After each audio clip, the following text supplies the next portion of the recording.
Hi, this is Amy with the Hag Reads. Um, I'm mostly here to show off my blanket. I haven't made super significant progress, but I have been moving along with it a little bit. I'm into the fourth color, and I've been trying to make some design, I guess, elements by varying the size of the stripes so that I get some visual interest in it, and it's not all just 4-inch, stripes all the way across. But the first thing I want to talk about is my 31 days of horror, or my 31 days of Halloween, however you want to look at it. I said I would do kind of a TBR, and it's just very loose, kind of loosey-goosey sort of thing. So first off, I'm leaving the option open for any of the 13 remaining Goosebumps books that I have, and I showed those in a previous video. I have a stack of 13 of them before I'm finished with the original Goosebumps series, and so those are certainly horror. They're horror light. They will be super easy. They're all usually under 120 pages. You can read that in a couple of hours easy. And I said in my previous video, anything by Darcy Coates. I read by her just recently. Give me 1 second. So the one that I have read so far by Darcy Coates is The Haunting of Ashburn House. And a lot of her books are titled like that, The Haunting of Such and Such. I have The Haunting of Gillespie House up in my Kindle. I have already, it's on my currently reading list, but I have not actually started it. I've read the, you get the little blurbs in the front and all that. And then I think she has another one called The House Next Door, which we have in our Kindle Unlimited library because my son just finished reading it. So almost anything by her, and a lot of her stuff is available on the Kindle Unlimited. Anything by Ambrose Ibsen, which I said in a previous video, all of his are available on Kindle Unlimited, so I could choose from any of those. I said that I would take any Nancy Drew or Hardy Boys because almost all of those mention, oh, this place is haunted and that's why people think you shouldn't go there. And, Bess is always suitably horrified when they have to go somewhere. It's haunted. I told you it was haunted, kind of thing. Just because they enter into that premise as the start of almost every mystery as, oh, this is a haunted thing, or it's for supernatural reasons that such and such is going on. Is quite often in any Nancy Drew or Hardy Boy mystery novel. So I will accept those. I will not do any Agatha Christie, Hercule Poirot novels because almost none of those have a supernatural premise. And I'm not going to read any of her other ones that might be deemed close to horror because I read all of the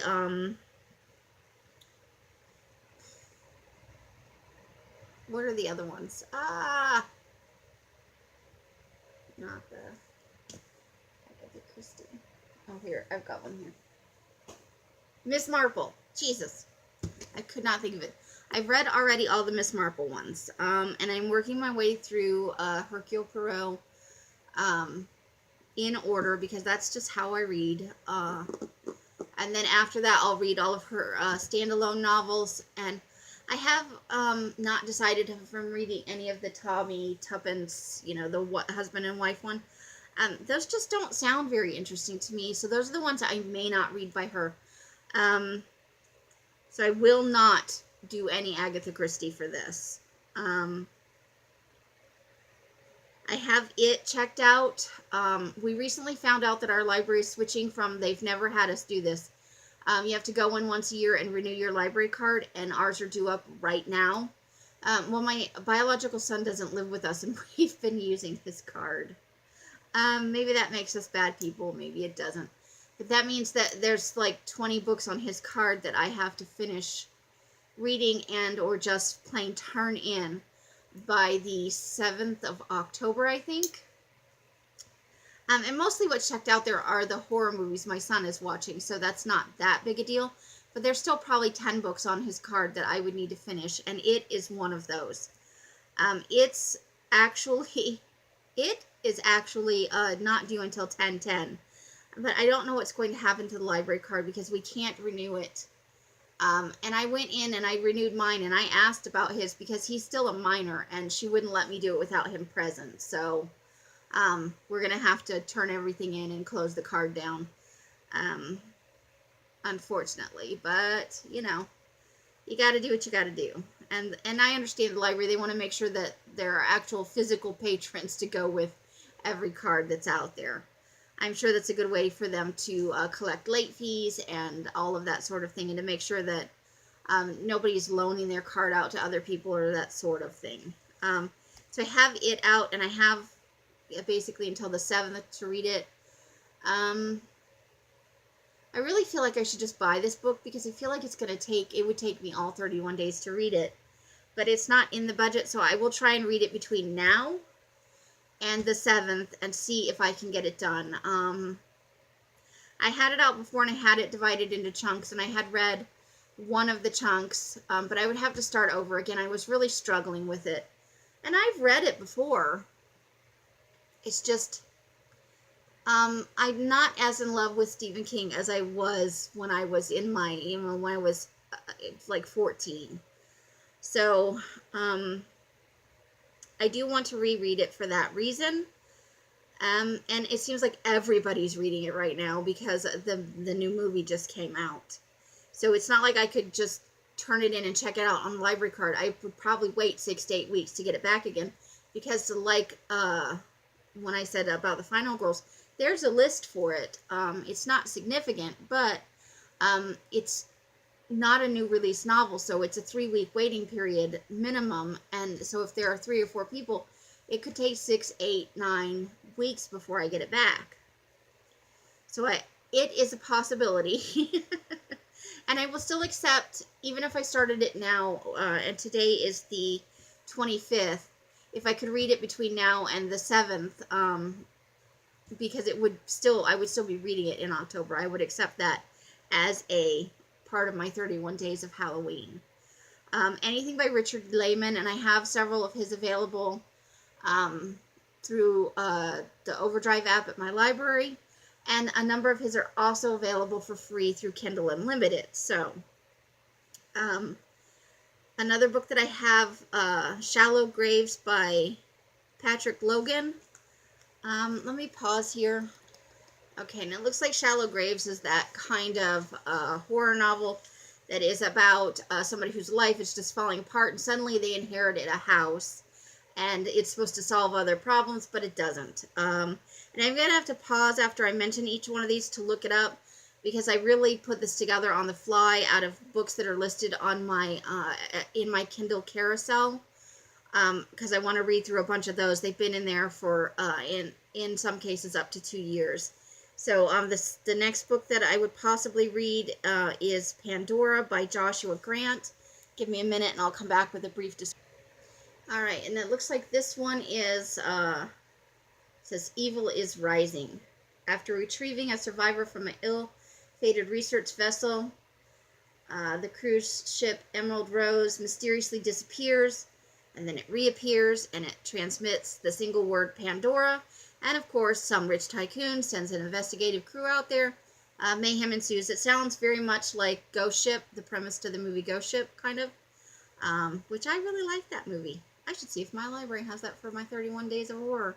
We shall see if I can get in books and movies. Next book up is Dark September by Inger Wolf, and I will come back in just a second with a brief description. Alright, so this says, it is late September, and Anna Keel, a student of anthropology and a single mother, does not return from her evening run in the forest. The next morning she is found dead. She is naked. Her throat is cut, and there is a bouquet of poisonous hemlock on her chest. Dun dun dun! And then enters Police Inspector Daniel Throck.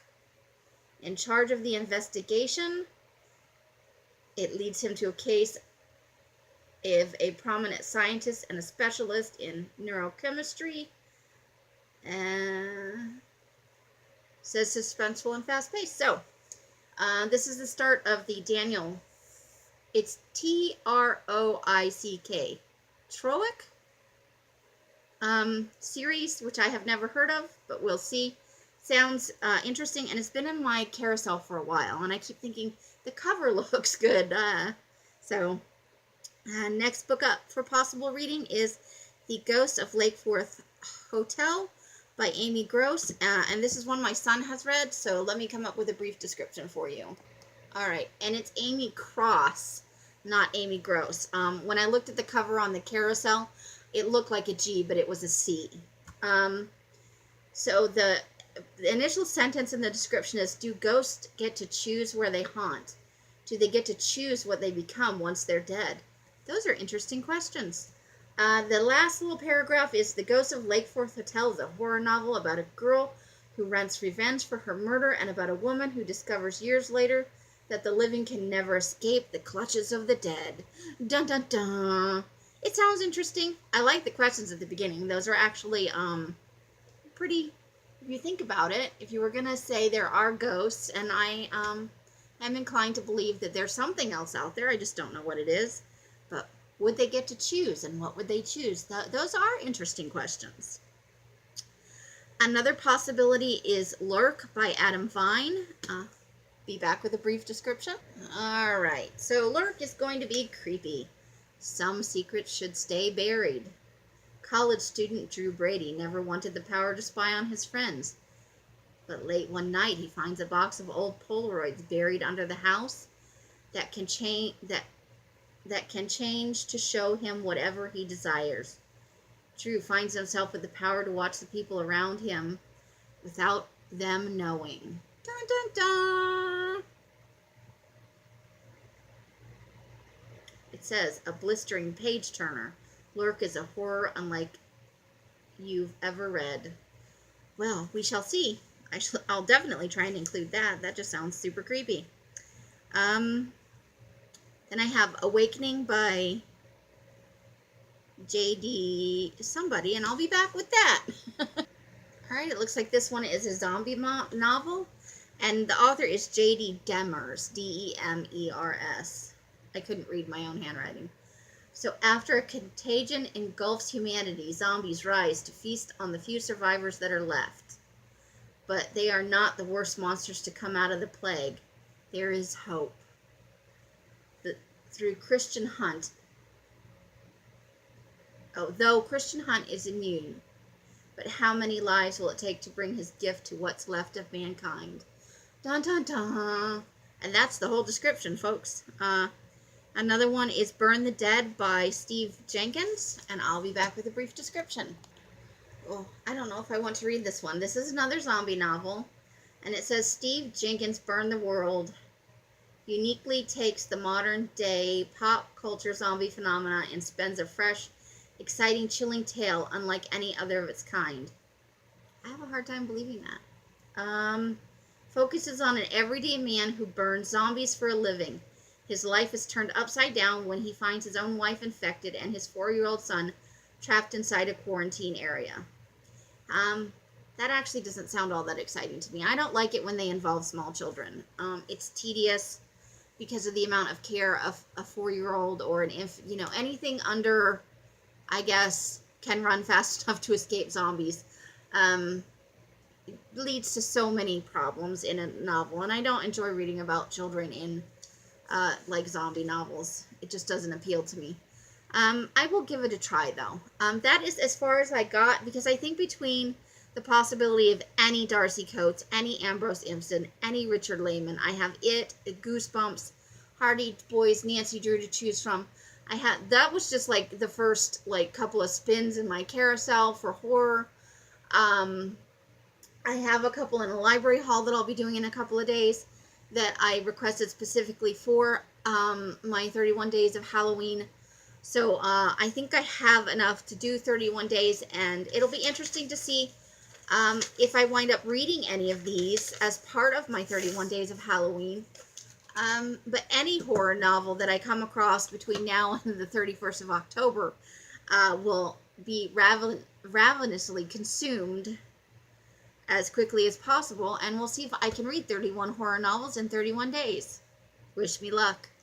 that is not all I have for today. I almost forgot about my knitting.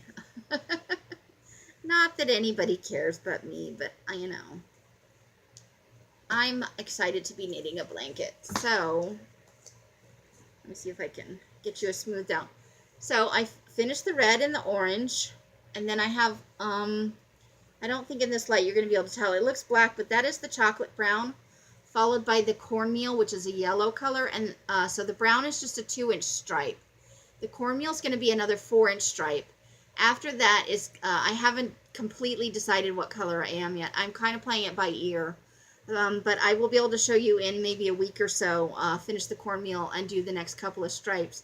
Because I want to do a second 4-inch stripe and then another 2-inch stripe. And I'm kind of debating what colors I want them to be. But I'm happy with how it's turning out so far. So I have the red, the pumpkin orange, the chocolate brown, and the cornmeal so far. And I'm just having a fun time knitting this. And I have to say, I am extremely pleased with this knitting needles. Do I still have the little thing in the bobby?